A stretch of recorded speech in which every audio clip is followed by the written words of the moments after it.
Hello and welcome to the Eating Disorder Therapist podcast. This is a podcast to help you find peace with food and overcome disordered eating. And I'm Harriet Frew, aka the Eating Disorder Therapist.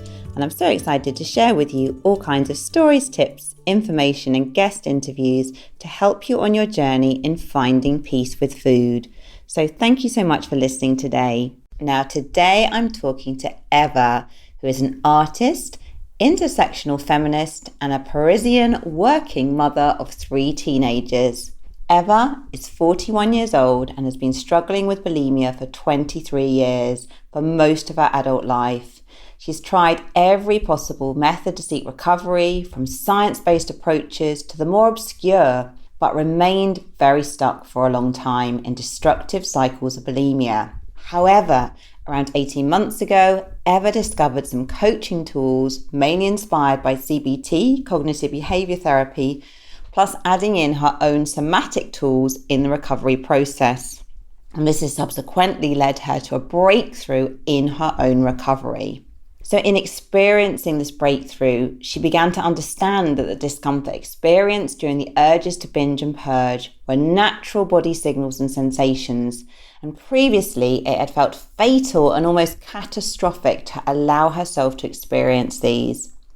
Bulimia had been a coping mechanism through this, but Eva has learned not only that she can survive living through this discomfort, but that life can be so much easier in leaning into this, surviving it, whilst alongside learning how to cultivate self-compassion. Eva is passionate about supporting others now in bulimia recovery. And despite decades of treatment development research in treating bulimia, there is still so much significant room for improvement, as nearly 60% of those with bulimia do not achieve remission treatment for multiple reasons, including treatment dissemination, access, and cost. So Eva believes in a more transdiagnostic approach, and she treats each person as unique in their experience and story. In her coaching work, she draws on evidence-based research in neuroscience and psychology. She supports her clients alongside therapists and doctors, and she truly believes that coaching is complementary to this process and offers such a powerful tool to help people become empowered in their recovery and take back their lives. Eva offers active listening guidance to those who are willing to get help with bulimia, and she teaches them how to stop shaming themselves and to practice self-compassion. I'm really looking forward to talking with Eva today, to hear more about her journey, to understand more about the recent recovery breakthroughs that she's experienced, and to appreciate further the work that she is doing with women today. Let's get to the conversation. Hi, Eva, and thank you so much for coming on the podcast today. Hi, Harriet. Thank you so much for having me. So Eva, can I get you first, please, to introduce yourself to the listeners? Yeah. So my name is Eva. I live in France. I'm 41 years old. I'm a mom of 3 and I'm working. I also started helping women who have bulimia about 18 months ago. And I've been in bulimia myself for 23 years and I've recovered. So now that's what I love to do. Oh, brilliant. No, thank you for that introduction, Eva. Yeah, no, I'm really struck by you've obviously suffered from bulimia for such a significant part of your life and, most of your adulthood. So, yeah, could you just tell us a bit about your story about, when you first came to develop it and how it has sort of evolved or, transitioned over the years? Yes, of course. So I believe I've had, kind of eating disorders before I developed really bulimia, but let's say bulimia started after many years of dieting. I started dieting around probably 10 by a pediatrician. And then over the years, I was losing and gaining weight. It was never enough. So one day, I believe I saw a movie and the girl was throwing up. So I was like, oh, maybe that's an option for me since nothing is working. And that's where I got the idea of, getting rid of all the food, which is a very bad idea.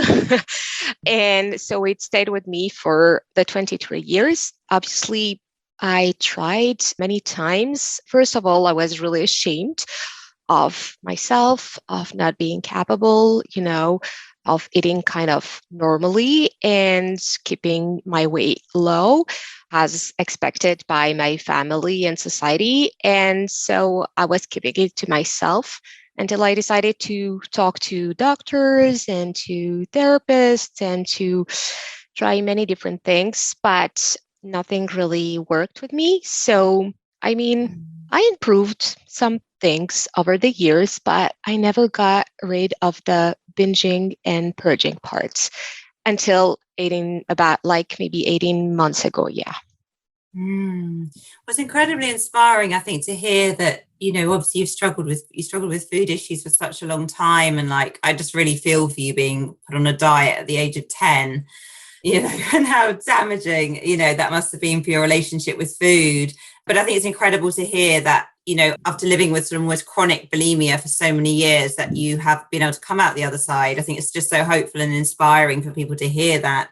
Yeah, that's why I'm also willing to share that. And what's really kind of funny is that I was so ashamed of being bulimic my whole life that I was like, until the day I die, I will never tell anyone I've had bulimia because I was so ashamed. And since I overcame it, I'm like, no, I want to share. I want to talk more openly about it because I want to help like women, I mean, people generally, but for me, especially women, de-shame themselves from having bulimia. And so my first message is, yeah, being an example of what's possible, no matter, what people choose to do, just to know that even after such a long time, it's always possible to reverse bulimia. Yeah, well, I think just so hopeful for so many people just to hear that.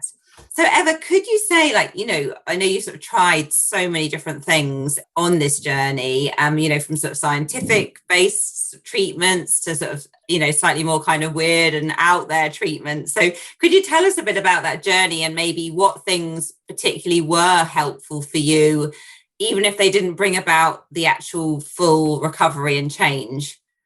Yes, of course. So, first of all, I want to say that. So, I said I'm 41. So, 20 years ago, bulimia treatments were not what they are today, right? It was mostly more about your mom's fault or, some member of your family's fault, or we had to find someone, who's guilt for me being bulimic. But I mean, it changed over the years. So, that part didn't help me and I didn't do that a lot with therapy. I've tried also, I was very resistant to taking medications because I've had like bad idea of what medication could do to people. I mean, I had a very bad opinion for personal reasons and I overcame those reasons. I will tell more about this, if you will, a little bit later. So in the beginning, I was not willing to take any treatment. And I've tried personal therapy, I've tried group therapy. Group therapy was terrific for me. It was horrific, I mean, because it was in a group where we were supposed to say all the things and the lady would shame us and say that we need to, be awakened by her. And she was being really tough with us and be like, okay, now you have to stop. And it never worked. I did that for a year. And she was a therapist, which is very weird, but not everyone is like that. Thank goodness. I've also tried different diets because I was so convinced that the carbs, when I was binging, like probably most people who binge, I used to binge on all the food I would not allow myself to eat, the rest of the time, which include many times carbs and fat. And so I thought carbs caused my binges. And so I went into diets such as ketos or just keto diet, or so basically for people who don't know, only eating fat. And it didn't work. I tried only eating vegetables. It didn't work. And along the way, I lost weight. I took it back. I lost muscle. I lost nutrients. I lost confidence. I've lost lots of things. And so, what has been helpful? Okay, listen. Therapy has been helpful, not for bulimia, but for other aspects of my life. So I'm really grateful I found people who were really kind and open-minded and judgment-free, so I could talk to them, but it never really helped with bulimia, but it was still helpful. I mean, I would say that nothing worked, but everything I tried helped a little bit to improve my life in its way, if that's clear. So probably that's all I would say. Okay, I want to say something is that often people ask me right now, okay, what happened? When did it click after the 23 years? When did you realize it was over?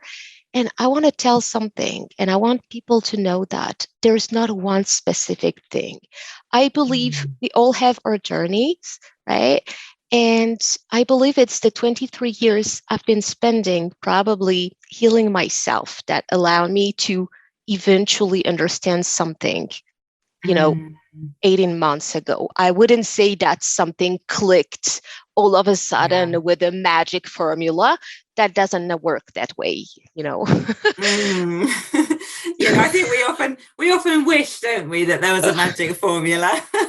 Yeah.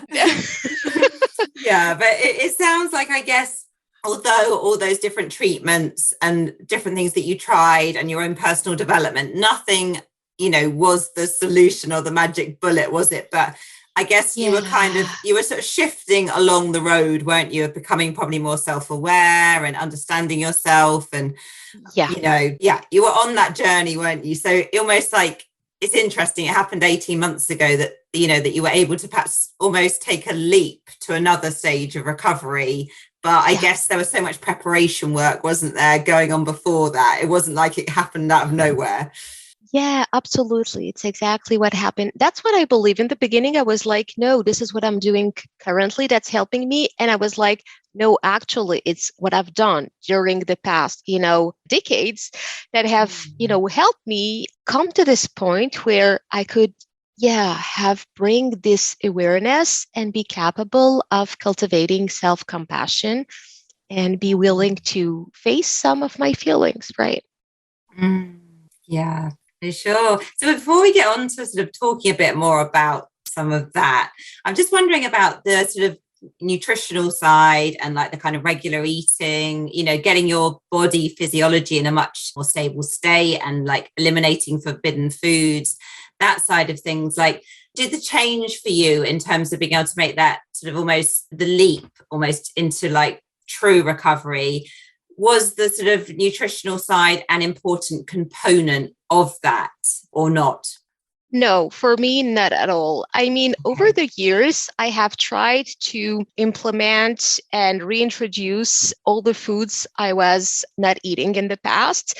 And none of this, I mean, it helped me in my everyday life enjoy some foods without purging them, which was lovely. But it didn't help me for the binging and purging parts.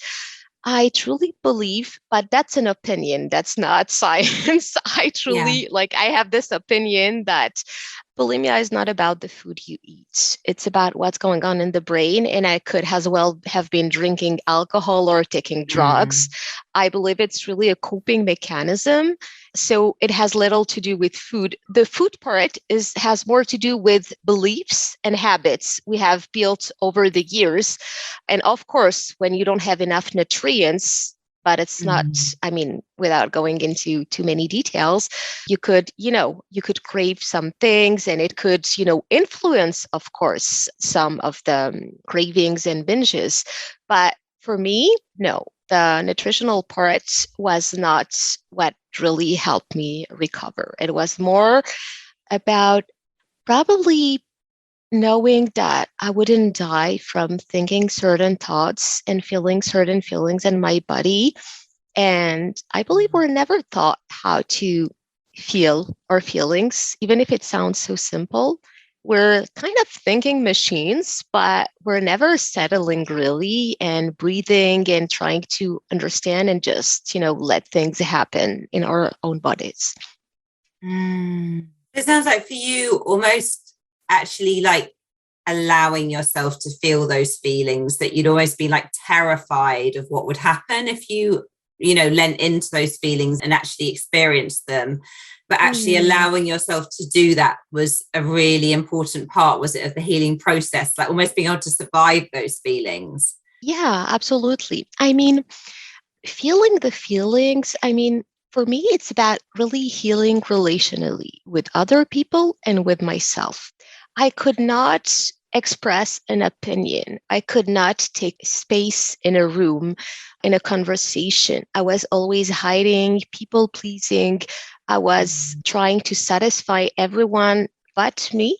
So all the things I was keeping, for myself and holding myself from expressing, I was binging and purging them, kind of. It's a metaphor, but kind of. And so at a certain point, I allowed myself to talk more and more and take more space and more confidence. But the hardest part was to take that space within myself and within my body and allow my body to express fear, anger, lots of anger, and be like, okay, now you're going to be safe. You're safe, right? You're having the signals that, there is agitation, but you're not in danger. It happens and it's going to be okay. And I'm really making it short, but it's the process I have used.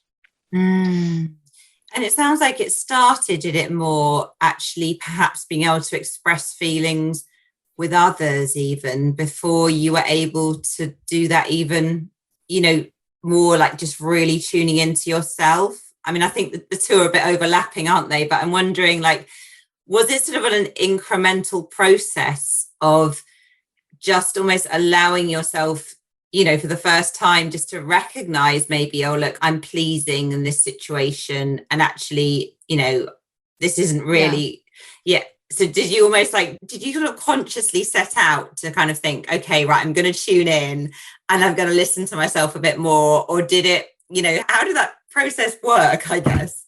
No, you're right. It's something that seems so mysterious for many people, but it's true. When you're not tuning into like yourself, and when you're kind of hyper vigilant to other people's reaction and needs and ever to your own, it's weird to say, but I had no idea of who I was, what my identity was, what I like, what were the flavors I liked, if I wanted to say yes or no into conversations. And so I was constantly adjusting. So asking myself those basic questions, such as, what do you want right now? What's going on? Why are you feeling so agitated? Why is my heart racing right now? Why am I feeling so hot? Why am I sweating when I'm talking to this person? And I never realized those things. And when it happened to me in the past, I would just hide and be like, oh, like, I'm so ridiculous for sweating or for being agitated or for, just fidgeting. And I went from this place of judgment progressively over time to this place of awareness and judgment free, being like, probably more accepting who I was and what was going on. And sometimes I didn't enjoy it, but I was like, okay, we're going to flow with this. It's okay. You're going to be all right. Sure. So it sounds like you were, able to sort of almost slow down and be with yourself more, weren't you? And almost being a bit like that compassionate parent towards yourself. And you're allowing yourself to tune in, weren't you? And being curious and just being able to kind of listen to maybe what was going on, and rather than shutting that down like you might have done in the past and thought, oh, I'm ridiculous or there's something wrong with me, you were able to just begin to sort of nurture yourself and listen and then think about what you needed maybe. Yeah, absolutely. Actually, I believe bulimia is a distraction from your thoughts and feelings. I would not recommend that kind of distraction, but it's the one I found. I mean, it has been really helpful. So I do not regret what has happened. It was not my fault. It was just the way I was coping with life and emotions. So right now, I don't guilt myself anymore for, having had bulimia for so long. But I believe I was trying to distract myself from what was going on within me because I didn't like who I was, And now I'm like, I'm curious. Who am I really? What can I bring? How can I communicate with people? How can I pace myself and slow down and tune in to feel more, serene? So do you almost feel like the last 18 months, I mean, and pre that, I know it hasn't just been the last 18 months, but do you feel Yeah. like you've almost been getting to know yourself properly for the first time, to know your likes and dislikes, what you think about things, how you feel about things? Has it been a journey of sort of self-exploration and learning? Yeah, definitely. Okay, I have to say something. It hasn't been linear in this Mm. honeymoon phase. I want to tell a bit of the story. So, in the Mm. beginning, when I discovered like all the tools I'm using, I was so excited to be like, okay, my dream before I stopped binging and purging, as most of the women I meet and help, was to stop binging and purging. And I was like, my life will be like a dream if I just stop binging and purging. I know that. I know that ahead of time. I know. So I was like, I never managed to stop binging and purging for one day in my life before like 18 months ago, right? I Yeah. couldn't. And I was like, if it could happen to me just for a bit of a time, I would be so grateful. And I believe it's going to transform my life. I won't need anything, Yeah. else. And this is not what happened. so I, okay, so I stopped binging and purging because I kind of made a deal with myself where I would not binge and purge for 100 times. And Mhm. when you do it for multiple times a day, it goes really kind of fast. I mean, it's days and days, but it's very satisfying. And the thing is that I have been able to eventually manage that physical part, the symptoms. But Yeah. what I have not imagined before doing it is that those symptoms were helping me, just like I would say an antidepressant would help you, like with your mind. It was really pacing me. So when I would have binges and purges, I would feel calm again. And so I Mm. had stopped binging and purging. And what I did not expect is that after stopping binging and purging, I started having anxiety, lots and lots of anxiety. And I do not believe Mm. I had more anxiety than before stopping binging and purging. I just noticed that it was manifesting because I didn't have any new tools to deal with it, right? Yeah. So I was like, okay, we're not going back to binging and purging. It's not the tools you want to use now because you know better. But I had to go to another level of introspection and be like, okay, what am I going to do? And so, even though I was not, it's very recent, but even though I was not very much for medication, because of all the bad opinion I had about it, and it's not founded on anything, I mean, I respect a lot doctors' work and antidepressant and all kinds of medication. It was just a personal preference, right? And so I chose, after having had severe anxiety, to take antidepressants, and it has helped me a lot with the anxiety that's aroused Mm. after stopping binging and purging. And I'm sharing that because we shall never be afraid to change our minds and Mm. to help ourselves with different tools if it can help us. Mm. I think it's such a great point, isn't it? That although it's obviously quite a maladaptive, not helpful coping strategy, binging and purging is a way of kind of soothing, distracting, numbing, isn't it? When that's taken away, of course, it's going to leave a bit of a void, isn't it? Yeah. And yeah, it just makes so much sense, I guess, that suddenly all this anxiety, which you was, I guess, there all the time, wasn't it? But suddenly it's all come to the surface. Yeah. And I guess finding those new tools as well, that's a process, isn't it? And it takes time just to be able to really regulate your nervous system and learn to self-soothe in constructive ways. And it sounds like medication has been an important stepping stone with that, really, to help you on that Yeah. journey. Yeah, absolutely. So medication, of course, is not I mean, medication on its own can help if someone does not have access to therapy or any other kind of help. But ideally, medication is really helpful when it's associated to another kind of help, therapy or coaching or any kind of help where you're going to speak and, be able to talk to someone about what's going on and process whatever you have, whether it's trauma or not trauma or just bad experience or, anxiety. But I I truly believe the association of the two can be helpful for lots of people, not everyone, right? Not everyone, Mm. but we may want to try if it works at some point. Yeah, no, absolutely.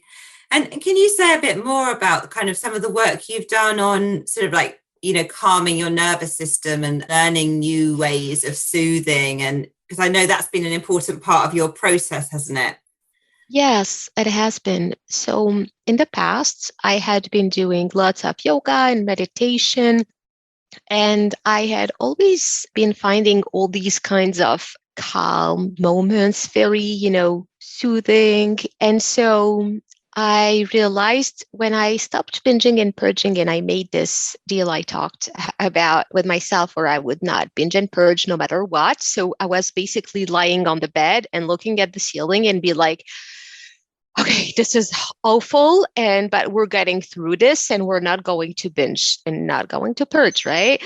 And so day after day, I was enduring these moments without being able in the beginning to pace myself and to be like feeling calm. It would last for a very long time, but I was so determined to get over this, right? And at a certain point, I reached for some help and someone who was working with helping like soothing ourselves and calming the nervous system. And so I was showed through meditations and different sessions how to breathe and calm myself and put my hand on my chest and repeat to myself, I could feel safe. This worked for me. I still want to say it's better not to do it on your own. It doesn't work for everyone. Some people with trauma cannot find safety within themselves. So nothing is wrong with them. I want to say that because it's a digression, but I want to say it. During the 23 years I've tried, so many things, I thought I was broken because nothing would work with me. And I want to say we're not resistant to treatments. The treatments are not adapted to everyone. So keep trying whatever would work for you until it does. And so, I started doing relaxation and breathing exercises, but I wanted to keep it simple. So I've learned from different methods and people, but I kept it very simple because I wanted to be very practical, be small chunks that people could apply in their everyday lives. And such as touching something or putting the hand on the solar plexus, breathing and with a certain tempo and, feeling a sense of safety if they could and all that. Yeah, that's how I brought my body back to more calm.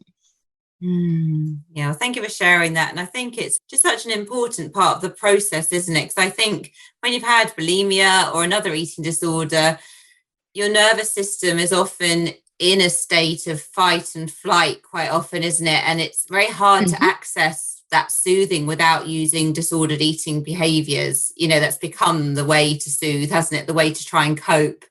Yeah, so it's challenging, isn't it, to sort of like, to almost kind of like retrain yourself or kind of even learning that for the first time, maybe if, perhaps, Yeah. yeah. Yeah, no, you're totally right. In the beginning, it's not like what you see on social media or the pictures. It's not about, take a deep inhale and exhale and the magic happens. You have to repeat that like lots and lots of time. And I would say that you want to believe it before it really works. You want to believe the things and tell yourself, okay, you could, for example, something very simple. You want to find a place in your head or imagine a place in your head where you could really feel safe, whether it's a room in your house or it's a place outside or whatever. But you want to remember like a moment, a place where you could feel safe and bring back that safety within your body. And over time, and practice. And I would say being, with someone who could help you do the work, because we're scared in the beginning. We're like, okay, I cannot do this alone. Just like a little child, who would be lost in this flight or fight zone and in the turbulence zone. So we need that person who is going to be very compassionate and be there to make us, get to the safety place within our bodies. And I believe that's so, so helpful, being connected to our bodies, especially when we have had bulimia. Yeah, no, thank you for sharing that. And I think it's such a great point, isn't it? That sometimes you might need that support of having that other compassionate person with you or guiding you to help you take those steps to begin with, because it might just feel very scary and unsafe being in your own body and being on your own in managing that. Yeah. I mean, when you have bulimia, you're like dissociate from your body. So I have told myself recently that this capacity to binge and to purge and to be so violent with your own body and ignoring all the signals of like the stomach hurts and the heart burns and whatever happens when you're throwing up and all the consequences, and be like so tough and I'm not feeling anything, I just want some relief, shows like how much you've separated yourself from your body. So being capable of telling yourself, okay, listen, you're going to be okay. It's going to be fine. But I know you have never, learned it this way. So you need time and patience and lots of compassion. So that's truly important. The bodily part is essential with bulimia recovery. Yeah. Yeah, well, it's great. And I think just hearing you talk as well and how you might speak to yourself in those moments, I can really see how you have developed that, understanding and compassion and kindness towards yourself. And it's just so helpful, isn't it? I think, like you're sort of saying, in a way, when we're in the midst of bulimia, it's kind of quite a sort of violent, destructive act, isn't it? And we're so disconnected and so judgmental. But yeah, being able to kind of come back more into the body, being able to kind of talk in a much more compassionate way really, really helps. Yeah, it does, definitely. So what else as well for you ever has helped you? Like, I think I've read somewhere about as well, you mentioned about cognitive behavior therapy as well. And, do you want to say a little bit more about that, how you've kind of integrated that into your process? Yeah, so I've been reaching for coaching and learning myself coaching, and it was mostly based on CBT, right? So cognitive behavioral therapy. And the principles were that, the principles, but I'm just explaining for those who don't. Sure. So your thoughts create your feelings, and your feelings like lead to an action, and you get a certain result. And by rewiring your brain, kind of modifying the certain thoughts from a very like negative thoughts to a more neutral one, and over time, maybe over a more positive one, but positive is not compulsory, right? You could change some of your behaviors in certain circumstances. Now, CBT has also proved lots of benefits in bulimia treatments. It's not 100%, of course, but it has shown like great results for at least 40% of the people who have tried it. So it's truly helpful. I believe right now, there's no one ideal treatment. What's interesting is to see who's in front of you, what background they have, because bulimia is, to me, only a small part of someone's life. They could have another, psychiatric illness or a disorder, which is totally fine. And I mean, fine, and they could get help with that, but it's only a small part of it. So CBT is great, but to me is not enough. It doesn't cover up all the situations, and we cannot help everyone telling them to just change their thoughts, although it's very helpful and I love CBT, but it doesn't do the job for everyone. So we have to have kind of a tool. as a coach, I'm not a therapist, but we want to have a toolbox to have a great knowledge of what's possible and adapt it to guide the people going through certain suffering and situation and, bring them to more compassion for themselves. Yeah, no, thank you for sharing that. And is there anything else particularly as well? Like, it sounds like there's a lot of work on, self-compassion and, slowing down, breathing, connecting with the body, some cognitive behavior therapy. Are there any other, I'm sure there's so many elements, aren't there? And it's very individual as well to the person, but is there any other sort of particular area that you would almost certainly cover if you're working with someone, in recovery from bulimia? Yeah, definitely. I always work about relations. So with relations, not only, that's why I said before, healing relationally, it's usually the relationship when you don't feel good with yourself. You're rejecting yourself, but you're also behaving in a way that is oblivious, but in a way that is not always ideal or easy for people to communicate with you. So you're generally in a very bad place. And people with bulimia, whether they have a family or not, or people around them, feel very lonely, isolated. And so I teach them how to communicate with clarity, how to be more assertive. That's a great part of the work we're doing.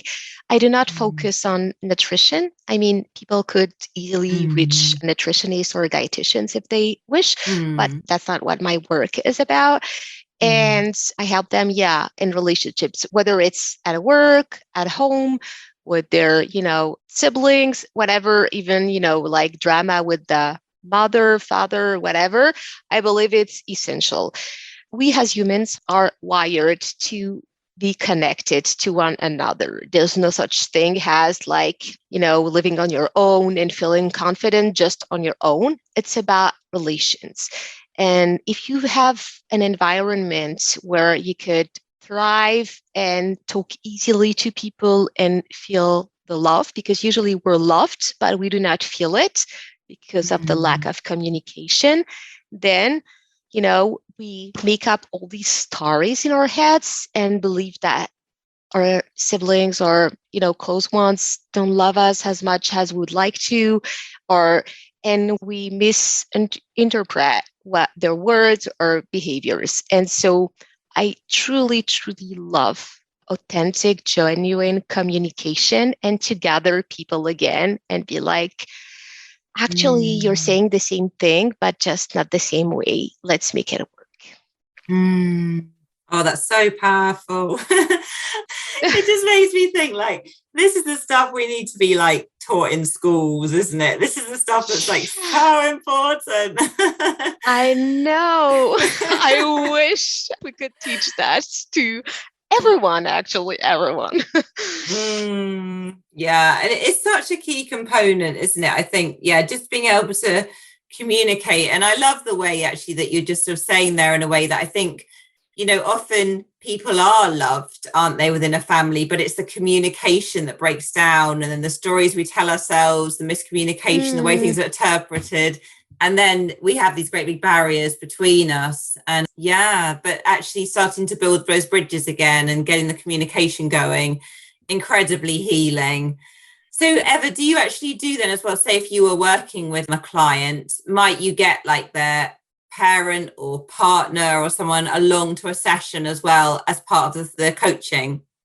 Right now, I have not done that. I have really been focusing on, since I was not trained for that, I prefer not to, because, when the coachee is trusting you, it's weird. I believe therapists do the same. It's not always easy to get the siblings or except maybe if it's a couple therapy or for teenagers. I don't take teenagers, but for teenagers, it's nice to have family therapy. It could help, especially with, interactions.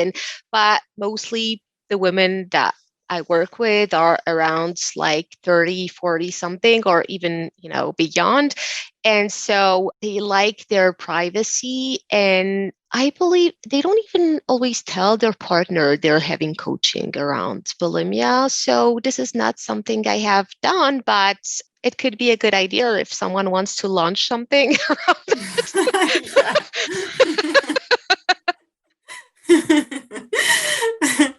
Yeah, no, it's true, isn't it? And I think, I think as well, working with the individual, and if the individual is improving communication and becoming more assertive, their relationships are going to change, aren't they?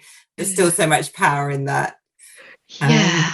So Eva, where can people find you if they want to know more about the work you do, if they want to reach out to you, like, where's a good place to get in touch with you? Okay, so I have an Instagram account. The website is coming, but it's not there yet. So there is my Instagram account called Reverse. Do you want me to spell it, or will you put it in the notes? Put it in the notes. Okay, right. So it's reverse_bulimia_with_Eva, EVA. And you can find and contact me there. I also have an email, and it's the same address @gmail.com. And I would love to help you. Well, I'm sure actually that a lot of people will really want to reach out to you, Eva, because I think as well, I myself am someone who has recovered from bulimia, but sometimes I feel like, I'm very thankful, and I've been recovered now for, a long time. Wow. And sometimes I feel so far removed from, obviously I have strong memories of being in the depths of it and very dark times, but I've been in a different place for a long time. And I think there is a lot of value, like hearing your story, and, you're kind of recently kind of getting out the trenches, aren't you? And, but, I think there's something very wonderful and authentic about that, because in a way you've got a very clear memory of it, and it's not so far away, and you are, you're in that kind of eyes wide open place of recovery where you're massively tuned in. And I think, there's something really, incredible about that. And I think, your story and the work you're doing will resonate with many people and really encourage them and give them a lot of hope. Yeah, thank you so much. Yeah, actually, most of the people who reach to me so far, mostly from mouth to ear, are people who are inspired by my story. I mean, story not alone is not enough. You have to, work on the topics then, and, to get a solid knowledge and to get teachings. But sometimes some people have tried so many things that having an inspiration is crucial for them. And knowing that, what I was telling myself recently when I was looking at social media, I was like, we're oftentimes showing like these young ladies. I mean, since I'm 41, even 30 for me is young, but I mean, these young ladies who are recovered, but they have had bulimia for 2-3 years, or even teenagers. That's, of course, lots of suffering, but there are lots and lots of women out there, even men, but I work with women out there who are even beyond 40, beyond 50, beyond 60, and who are still in bulimia. And knowing that someone of your age, or even a little younger, but who has been suffering as much as you did over, decades, can be essential. And that inspirational part is really important. So I'm grateful I can offer that.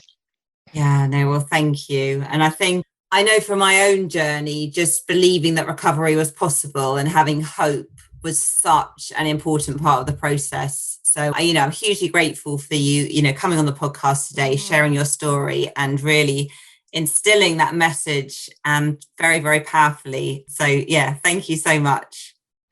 Oh, thank you so much for having me. I love your work, and I believe you're a blessing for the community. So thank you so much for what you do. Oh, thank you, Eva. So I hope you enjoyed this conversation, and do go and check out all of Eva's details in the show notes. If you're not following me already, do seek me out on Instagram at @theeatingdisordertherapist_. And for further support with your relationship with food, do go to theeatingdisordertherapist.co.uk. I'm still running my promotion on my 10 Steps to Intuitive Eating course, and with the code QUEEN, you get 50% off. If you're enjoying this podcast, I'd be so grateful if you'd follow, rate and review, as it helps it reach so many more listeners. Thank you so much for listening today, and I look forward to sharing another podcast episode with you very soon.